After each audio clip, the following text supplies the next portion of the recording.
Oh, what a day! What a lovely day!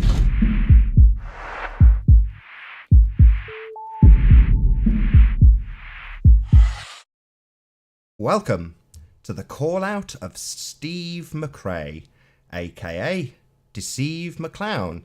If you're new to this channel or you've not done so already, be sure to subscribe and hit the bell notification icon to keep up to date with the Flat Earth debate. If you would like to support this channel, there is a super chat that runs alongside each of these shows while they are live, and there's also a PayPal link in the info box below the video. I am joined by Anthony Riley, aka Sleeping Warrior, and John, aka Quantum Eraser. How you both doing, gentlemen? Good to have you here. Yo, yo. Hello. So, Hello. a couple of days ago, I called out Deceive McClown, let's get the name right, on the Hangout show after Zal BTD came on and essentially accused me of not going off platform, which I absolutely have done on Steve's show. And when I responded with, well, the person you're citing is the very person I've been on the show of, what's your reason for him not coming on my show? And his answer was, he wouldn't give you air, he's a genius, or he is an Einstein compared to blah, blah, blah, blah, blah. So off the back of that, my blood boiled, and I was like, right, well, I'll call out Steve McClown right now. He can come on my show and debate his religious belief in a ball earth. And off the back of that, John got in touch and was like, yeah, Steve is a clown. I have plenty of examples. So, I don't know, John, maybe you can give us some. Yeah, it was Zell BTT that came on the show. It was Debate 361, and he with his diarrhea of the mouth, he said, Steve McRae is a smart man. He's an Einstein, right? And I said, well, wait a second. Are we talking about the same person? Is this Steve McClown of the Clan McClowns? And apparently it is. So let's see how smart this man is and if he's an Einstein. Let's just get right into it. So Steve McRae, or McClown, of the Clan McClowns. And this is from Allie B. The teacher explains to the great debate community as if flat earth. And here's the time for you. Steve McClown. The speed of sound is constant in a vacuum, right? Boy, that rings true. He's a real Einstein with that one, huh? My word. Then from Jeranism and soundly, flat earth predictions and modeling. The time 1443. Steve McClown. Dark matter is gravity. I don't know. Did he get that from Captain Kangaroo University? I'm not sure. Then from Jeranism and soundly, same one, flat earth predictions and modeling. That's a false equivocation. Well, wouldn't that make it no equivocation, Steve? Unbelievable. This is from a comment that challenged Steve's science acumen. And Steve McClown's response, I don't agree with it. I never heard this before in my life. An independent variable is the cause. Dependent variable is the effect. It's an if this, then that question. I'm not following her. She's not making any sense, right? I mean, this is the whole foundation of the scientific method. I'll show you. From the University of North Carolina. In an experiment, the independent variable is a variable that is varied and manipulated by the researcher, and the dependent variable is the response that is measured. An independent variable is the presumed cause, Steve, whereas the dependent variable is the presumed effect. Right? Okay? Welcome to 6th grade science. From Penn State University, the scientist applies his or her present knowledge to predict the effect of the independent variable on the dependent variable. The prediction is a statement of expected results of the experiment based on the hypothesis. The prediction is an if and then statement, Steve. You'd fail 5th grade general science. Another peccadillo for Steve McClown. Eternal doesn't violate the second law of thermodynamics. Really, Steve? Well, from the late Stephen Hawking, this argument about whether or not the universe had a beginning persisted into the 19th and 20th centuries. It was conducted mainly on the basis of theology and philosophy, with little consideration of observational evidence. This may have been reasonable given the notoriously unreliable character of cosmological observations until fairly recently. The cosmologist Sir Arthur Eddington once said, "Don't worry if your theory doesn't agree with the observations, because they are probably wrong." Here comes the punchline. But if your theory disagrees with the second law of thermodynamics, it is in bad trouble. In fact, the theory that the universe has existed forever, that means eternal, Steve McClown, is in serious difficulty with the second law of thermodynamics. The second law states that disorder always increases with time. Like the argument about human progress, it indicates that there must have been a beginning.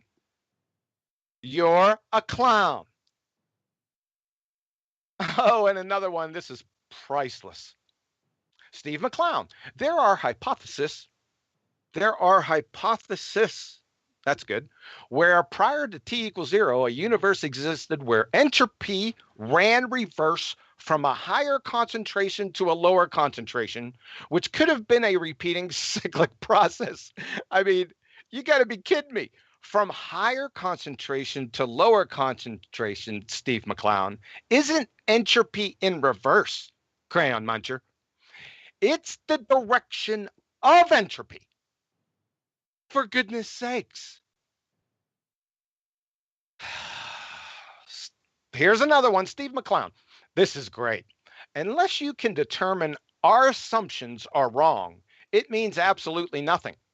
So what? Everything is based on assumptions. And this is from Flatline, the Flat Earth Open Stream to challenge Red's Pretenderic. Time 31:55. Well, you daft muppet. If somebody claims or assumes that dark matter is created by invisible three-toed domes throwing pixie dust in a black hole behind the Crab Nebula, the assumption stands unless somebody can disprove it? According to you? I mean, you gotta be insane. You're one certifiable crayon muncher, sir. And then the last one, this was just a couple days ago. I think he had I can't remember which video it was on, but he was reading his super chat. And he said epitome. He kept saying it. Epitome, epitome. I'm sitting there, what the heck is epitome? And then I looked at the chat box and it had this. Epitome. It's epitome, Steve. I mean, my word. You can't make this stuff up. So, what has happened is I have some history with this clown, and following this presentation right here, we're going to mirror two videos from 18 months ago where I took Steve McClown and his clan McClowns along with Dr. Mary Schweitzer and Professor P.Z. Myers to the woodshed and bludgeoned them senseless. So we're going to see, I mean, if you can't see this by now, if this guy's a smart man or he's Einstein. I agree with this part, by the way. We're going to see after this in these two videos. That's all I got. I got two things. Run that by me, the bit where you said Steve believes that if the assertion is made until somebody disproves it, it stands. Yeah, that was a great one. Because that's the same approach that is it Awake Souls, Nathan? No. Yeah, Jason. Basically, if you can't disprove that I've debunked it, or if you can't disprove my assertion about you, then it stands. Yeah. So that's it. That runs aside to Jason Awake Souls, who claims that unless you've debunked his claim in the first place, it stands as truth, despite the fact that he hasn't proved his claim originally to even be true. So unless you can debunk it, it stands as truth, according to Jason. Well, that's the standard that Steve McClown applies, and that is complete nonsense. And the other one, the epitome, the fact that he doesn't know how to pronounce the word epitome is the epitome of stupid. It is. If you don't know how to pronounce the word epitome or know what the word epitome means, that is the epitome of stupid. It's like when someone says they've taken the word naive out the dictionary and they believe it. Well, he is the epitome of stupid. I'm done. Oh, sorry, one last thing. Steve, you can't... It's going to be a lot of one last things. I'm not going to round out till you've all got it out your system. Steve, You can't moderate for shit, man. You're terrible at it. You can't allow people to do the scattergun approach in moderation. That's not the way to mod. You let them point by point and you get closure on each point. Don't allow scattergun. That's ridiculous. I'm done. Any more in your arsenal, John? I'm happy to keep this short and sweet because afterwards I'm going to spend half an hour to an hour mirroring those videos from Cathexis channel. I will put links to Cathexis. Cathexis is ace, so check out Cathexis. But yeah, I'm going to mirror a couple of... how long ago are they, John? About 18 months ago. Maybe that's the way to round out. Tell us those two, what would you call them, dissections that you did on Cathexis channel, and then we'll round out. Yeah, like I said, it was Dr. Mary Schweitzer was a guest on their show talking about, the soft tissue and DNA. She's pretty famous for that discovery. And then P.Z. Myers, he's a evolution clown, just one of them. There's many clowns, but he's one of them. And Cathexis and I decided to go ahead and really eviscerate these things. And what had happened was, though, after the videos were completed, they were personally sent to each person, Steve McCrae, Dr. Mary Schweitzer, and P.Z. Myers, and the challenge: rebut these. Guess what? All of a sudden, no speakers the English, right? All we got back were crickets. And that speaks volumes. But the people that watch these videos, I ain't got anything to say. You just watch those videos and they'll do the talking for me. So as it stands, it's a little reminder then, me mirroring this video, a little nudge in the direction of those particular people. And the ball that got the straw that broke the camel's back would in this case be Steve McClown. So thank you very much for Steve's input in this regard, but this is where this is tailed end from. We had a big sort of explanation from John before we went live, which is why we were a little bit late.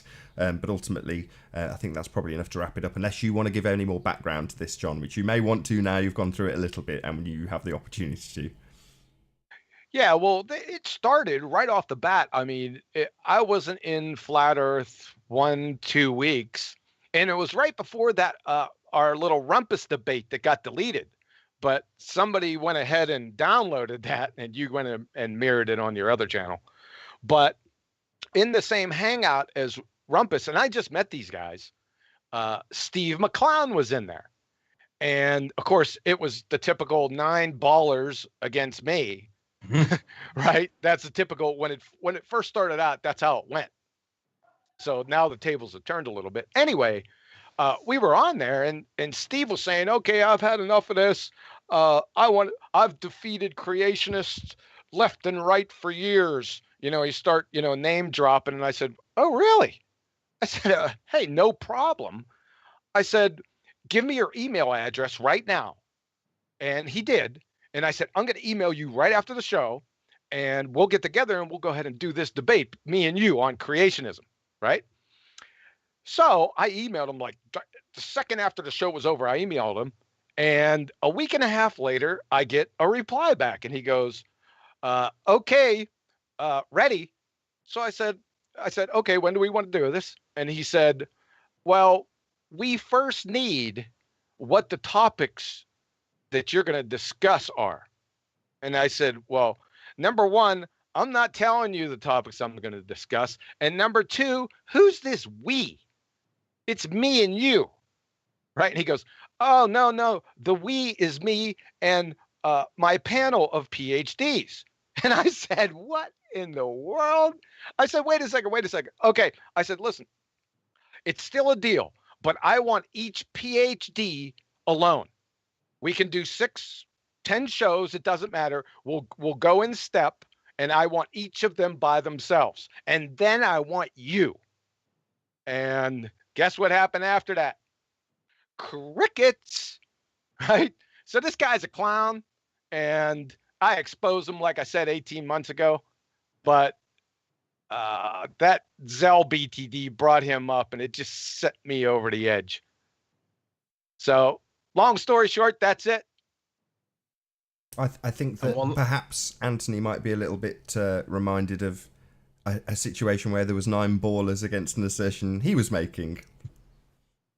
Well, Steve, when we were going through the Isle of Man stuff, once we got towards the end of it and we were closing it off as an issue of debate, discussion, and disagreement, the original assertion was, "What's this land?" And the land was referring to the floaty land at the north of the Isle of Man. And without any consideration whatsoever of the video in hand with the question at hand, it was declared void by Steve because the rumpus had basically presented a load of stuff, right? None of which was on topic, none of which addressed the claim that was made, all of which addressed all the things that were going through the debate show, and some points were stuck, some points were conceded, some points were acrimoniously conceded, but nonetheless, all of the points that he presented were points on tangents, not on topic. And Steve declared the evidence as void, and in doing so, basically left us with nothing to talk about after an hour and say, 10 minutes or so. And it was then when I realised that, well, if you're going to declare the evidence as void without consideration of said evidence, then what is this that we're actually engaged in? Because this is not a debate. This is not a disagreement over evidence. This is just literally boulder dashing because we haven't even considered the claim. And Steve, that's ridiculous. You can't deem a claim as invalid without consideration of the evidence in the first place, even if it comes from Rumpus. It was a ridiculous claim that you made and a ridiculous decision.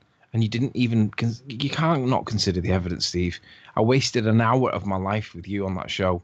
It was wasted. Foul. It's a yellow card. Oh, one last thing. One last thing. Water is not an element. It is a compound. Oh, I can't leave that open. God damn you. John, can you just give us your feelings and thoughts on that? Because otherwise you'll get quizzed in the comments and it'll take you an eternity typing out messages to people. Water is a compound. Okay, it's not an element. You pull up the periodic table of elements and water's not there. Now, I understand it's just a convention. All right, it's arbitrary, but we're going with the definition of their science. We have to go with some type of definition, so let's use their definition. All right, so by definition, water is a compound. It's not an element. Yep. But you have to add stuff to it to get it to, through process of electrolysis, separate. Nah, you don't. You don't. The argument, what he thinks is that because it's a good insulator, pure water as a good insulator, he thinks that makes it a compound, an element. But unfortunately, because it's not an element, all you're doing is adding conductivity to the water to allow it to pass a current easier. And it's that passing of a current that he thinks makes it an element because he doesn't think you can get anything else out of it. But in any event. Yeah, just to let everyone know, this isn't one of Steve McClown's claims. No, this is off topic. So let's deal with this one some other time. Yes, indeed. But Nathan, what was your experience? You went on the show with Anthony, correct? That's correct. I had a very lovely time. Thank you very much for having me, Steve. I'd hope that you'd return the favour and come on my show. That's my only beef. Did something happen during that show? Like you were invited and you thought it was just going to be like one or two of the ballers defending? What happened? No, not particularly. I mean, he didn't leave me in any respect, but what I do know is what actually happened, which was that there was about, I mean, I said 11, that's just a number I picked out of the air. I don't actually know. I didn't count the amount of people that went through, but it was one after the next. Well, they chatted in the back chat and worked out their mathematical formulas between them to try and debunk Chris. I mean, I thought it was a good time. You know, I enjoyed it. Ultimately, I agree with Anthony. He declared the entire observation invalid based on Rumpus debunking Google Earth. Which, you know, I take that as a win personally. So I'm like, you know, if anybody ever says from now on that Google Earth is a model of Earth, you just laugh at them because of that. So I take that as a win. I don't know. I should be putting some more negative spin on him. The guy's got a silly beard. No, you don't have to go down that route. You can't moderate for shit. He allows he piled people in. He allowed. For us, it was an away game. There you go. I'll put my you know, neutral, if not slightly negative feelings on it, which is that we are the underdogs. We do not have science on our side. We are a tiny fringe community of flat earthers. And I approached Steve to put our argument across on his show to spread the word. So you would assume that there is going to be a fairly even playing field. if not, as it's an away game for us, that you'd hope, it might even give us a little bit of leeway. But we didn't get anything like that. What we got was baller after baller after baller, obfuscating everything we said, ignoring the evidence, and then declaring a victory based on Steve McRae declaring the evidence completely invalid because Google Earth is wrong, according to them. So yeah, it was a bit of a farce in that regard, but that was the debate, though. That's what makes a debate a debate. It's not necessarily about who's right or wrong. It's about who can convince the audience. And in that instance, the audience was convinced by the ballers' side. So I'm not going to be a sore loser and go, that was a loss for me, because it was a loss in the regards that the audience saw the point as being won based on Google Earth being wrong. Now, if you actually weigh that up as a baller, that's kind of weird. But, I'll take that as a win, thank you very much. So I was quite pleased with the outcome. But on the other hand, it would be nice if Steve came on this show and actually put forward his beliefs in his religion, which is what he has, a religious belief. And also, since then, I think it was probably the next day. I don't know if that's right or wrong, but it doesn't matter. Jaron released a video showing something that I was a little bit, raised an eyebrow when I saw that one of his co-presenters, I don't know any of their names, I'm really sorry, but one of his co-presenters had been in a discussion with Jaron and non-verbal over a messaging service, I don't know which, and the discussion was about the moon landings, and in essence the guy had said that he didn't believe the moon landings were true. Jaron did a double take, metaphorically speaking, and said, "You what? You don't think the moon landings are true?" He got clarity, like I tend to do on this debate show, which is to say you pin down what people's evidence are, what they're actually asserting, make it very clear, and that's precisely what he did. He gave the alternative Alex Jones narrative of beating the Russians or some other horse crap, but ultimately speaking, he was giving an alternative narrative to the mainstream narrative of the moon landings. And Steve picked up on this, essentially completely reverse spun what was being said, denied it completely in the face of having screen caps of it being sent to him, or claiming that he had exactly the conversation sent to him, and spun it into it being a joke, which from what I could ascertain on the words that were said, I mean, it's not like it's Spanish, we didn't need any translation, you could see the words on screen, it was shown. Now, they were private conversations, but ultimately speaking, when somebody then goes back on their word, i.e. this co-host, and it certainly appeared, I can't really say conclusively, but it certainly appeared like he was coerced by Steve to change his opinion for the public. That, to me, is a foul also. Why are you changing anyone's opinion? If somebody has a differing opinion to yourself, Steve, it seems unreasonable, for the sake of your audience, to force your co-host to change his opinion on something and basically declare that it's a joke when it's pretty clear it wasn't.